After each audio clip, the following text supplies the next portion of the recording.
Yogyakarta. Banyak orang mengenalnya sebagai kota pelajar, kota budaya, kota yang tenang, kota yang penuh dengan riuh rendah mahasiswa di pagi hari, aroma gudeg di sisi jalan, dan sore yang selalu terasa lebih lambat dari kota-kota lain di Indonesia. Tapi ada sisi lain dari kota ini tidak banyak tertulis di buku panduan wisata. Sebuah sisi yang baru terlihat ketika matahari mulai turun dan suara nyanyian terdengar dari kejauhan. Jogja berubah. Bukan sedikit, bukan pelan-pelan, tapi seketika. Jalan-jalan yang biasanya dipenuhi aktivitas biasa, perlahan dipenuhi warna biru. Motor bergerak beriringan, bendera dikibarkan, sal-sal berkibar dari balik spion, dan suara tribun mulai mengambil alih kota. Di kota ini, sepak bola tidak hidup hanya selama 90 menit pertandingan berlangsung.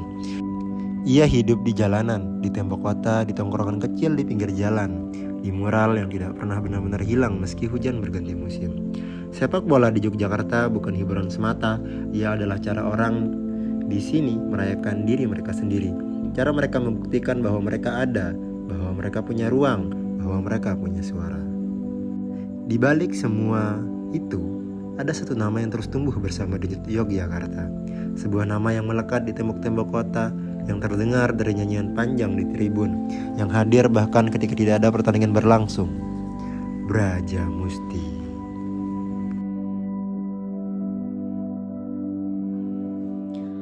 Kalau ngomongin Brajamusti, mereka itu bukan sekedar supporter bola biasa, tapi mereka itu sudah menjadi bagian dari identitas kota juga, kota Yogyakarta, yang dimana Jogja itu seperti memiliki hubungan emosional antara PSIM dan supporternya.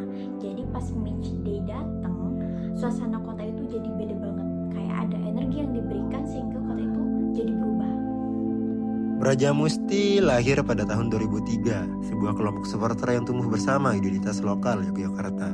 Tapi untuk memahami Brajamusti, kita perlu mundur lebih jauh sebelum nama itu ada. PSIM Yogyakarta sendiri telah berdiri sejak tahun 1929. Salah satu klub tertua di Indonesia, lahir dari rahim perjuangan, dari semangat anak-anak muda Yogyakarta yang ingin menunjukkan bahwa mereka ada. Di tengah masa kolonial yang mencoba mengecilkan segala hal yang berbau lokal, sepak bola kala itu bukan sekedar olahraga, ia adalah pernyataan. Dan warisan pernyataan itu terus mengalir hingga ke generasi berikutnya. Ketika Brajamusti berdiri pada awal tahun 2000-an, mereka tidak membangun dari nol. Mereka mewarisi sesuatu yang jauh lebih besar dari sekedar kecintaan pada klub. Mereka mewarisi identitas. Mereka membawa simbol kota ke dalam tribun. Tugu Jogja, warna biru putih, dan nama Mataram.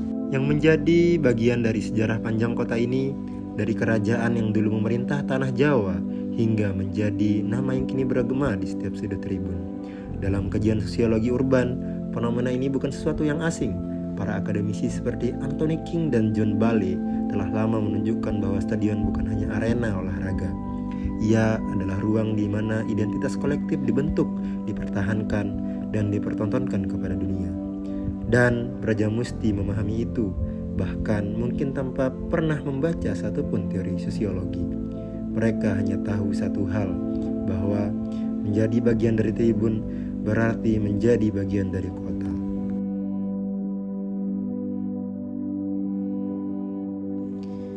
Sepak bola akhirnya bukan lagi sekedar olahraga. Ia berubah menjadi identitas sosial, sesuatu yang membuat ribuan orang merasa memiliki kota yang sama, sesuatu yang menjembatani perbedaan antara yang kaya dan yang pas-pasan, antara yang sudah lama tinggal di Jogja dan yang baru datang merantau, antara tua dan muda. Di dalam tribun, semua itu runtuh. Yang tersisa hanya satu warna, satu nyanyian, satu nama. Ketika pertandingan berlangsung, kota ikut bergerak. Bukan hanya di dalam stadion, bukan hanya di tribun yang penuh sesak, tapi di luar, jauh di luar. Jam-jam sebelum pertandingan Yogyakarta sudah mulai bersiap. Warung-warung ramai lebih awal, jalan-jalan mulai padat, dan di berbagai titik kota, kelompok demi kelompok berkumpul, mengenakan warna yang sama, menyanyikan lagu yang sama.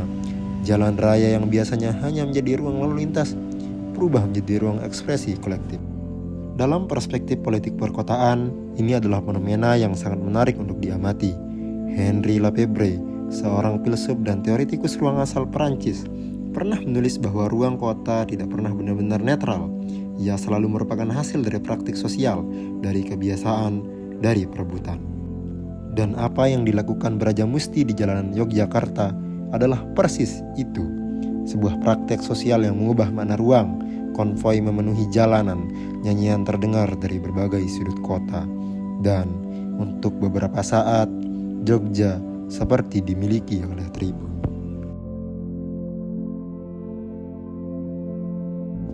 Dalam politik perkotaan, ruang kota tidak pernah benar-benar netral. Ia diperebutkan, digunakan, dan diberi makna oleh kelompok-kelompok sosial yang hidup di dalamnya. Dan apa yang kita saksikan di jalanan Yogyakarta pada malam pertandingan adalah bukti nyata dari teori yang selama ini hanya hidup di atas kertas. Tembok-tembok kota perlahan berbicara. Kalau kamu berjalan cukup jauh di sudut-sudut Yogyakarta, kamu akan menemukannya. Sebuah mural besar di ujung gang, stiker yang menempel di tiang lampu, bendera yang berkibar di atap warung, coretan nama yang muncul di tempat-tempat yang tidak terduga. Ini bukan vandalisme sembarangan. Setidaknya bukan hanya itu, ini adalah bahasa.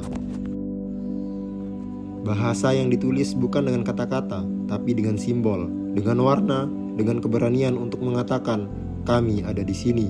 Melalui mural, melalui bendera, melalui simbol-simbol yang ditinggalkan di sudut jalan, bagi Brajamusti, ruang publik bukan hanya tempat lewat, tetapi tempat menunjukkan keberadaan.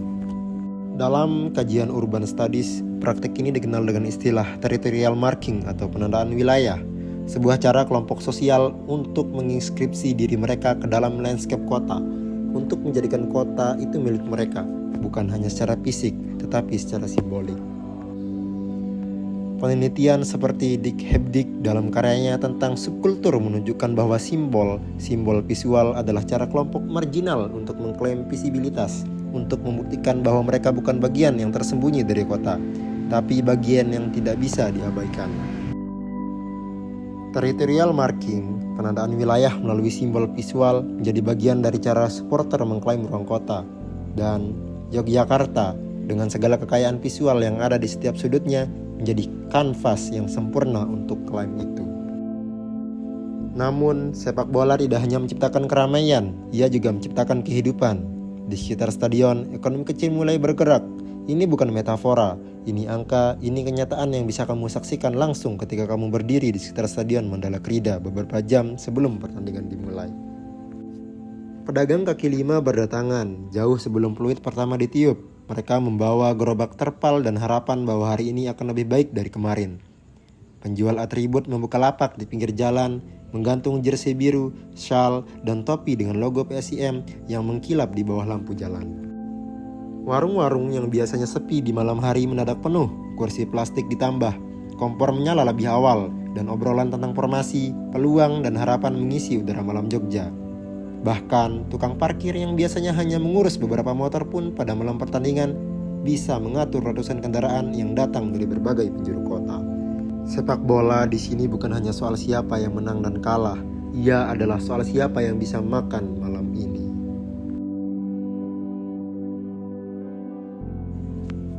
Sepak bola akhirnya menjadi denyut ekonomi informal kota, sebuah sistem yang tidak tertulis di dokumen perencanaan kota manapun, tidak ada di RPJMD atau rencana tata ruang wilayah. Tapi ia nyata, ia bergerak, dan ia menghidupi ribuan orang yang mungkin tidak pernah sekalipun menginjakkan kaki di tribun. Tapi kota tidak hanya dibangun oleh solidaritas, dan sepak bola tidak selalu berakhir dengan pelukan. Ada sisi lain dari cerita ini, sisi yang tidak mudah untuk dibicarakan, yang seringkali tersembunyi di balik euforia tribun dan kegembiraan konvoi. Sisi gelap, di dalam tribun selalu ada rivalitas, di dalam rivalitas ada perebutan identitas. Identitas bukan sesuatu yang lahir di ruang kosong, ia lahir dari perbedaan, dari batas antara kami dan mereka, dan batas-batas itu ketika perasaan sudah memuncak dan adrenalin sudah mengambil alih nalar, bisa menjadi sangat berbahaya.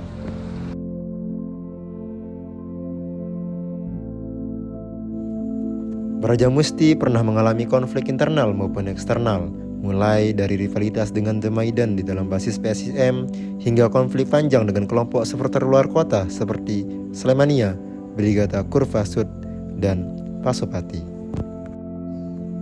Konflik-konflik ini tidak muncul begitu saja. Mereka punya sejarah, punya luka lama yang tidak pernah benar-benar sembuh, punya insiden yang diingat oleh kedua belah pihak dengan versi yang berbeda. Di tengah semua itu, ada kota yang harus menanggung akibatnya, jalan yang ditutup kaca yang pecah, malam yang tiba-tiba menjadi sunyi setelah sebelumnya begitu riuh. Bentrok tidak hanya terjadi di stadion, tetapi juga di jalan raya, di ruang publik, bahkan di tempat-tempat jauh dari pertandingan. Dalam kajian gender dan politik, Michelle Messner dan para peneliti maskulinitas dalam olahraga menunjukkan bahwa ruang-ruang seperti tribun sering menjadi arena di mana maskulinitas dipertontonkan dan dibuktikan, di mana keberanian diukur, di mana harga diri kelompok dipertaruhkan. Dan ketika dua kelompok yang sama-sama mempertaruhkan hal itu bertemu di satu titik, konflik hampir tidak bisa dihindari. Konflik akhirnya menunjukkan satu hal, bahwa sepak bola bukan sekedar olahraga. Ia adalah soal identitas, soal maskulinitas, dan soal siapa yang paling berhak atas ruang kota. Pertanyaan yang tidak pernah benar-benar terjawab hanya dengan satu kali peluit panjang wasit. Pada akhirnya, Brajamusti menunjukkan bahwa tribun tidak pernah benar-benar berhenti ketika pertandingan selesai. Ia tetapi hidup di jalan kota, di mural-mural yang menempel di tembok, di suara nyanyian yang masih terdengar dari kejauhan. Brajamusti adalah cermin dari kota yang sedang terus mencari dirinya sendiri, yang berusaha mendamaikan warisan kebudayaan dengan denyut modernitas, yang ingin tetap menjadi Yogyakarta sambil terus berubah menjadi sesuatu yang baru.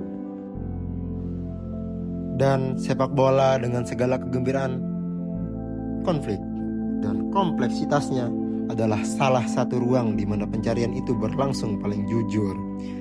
Tidak ada protokol, tidak ada naskah, tidak ada topeng kesopanan yang harus dijaga.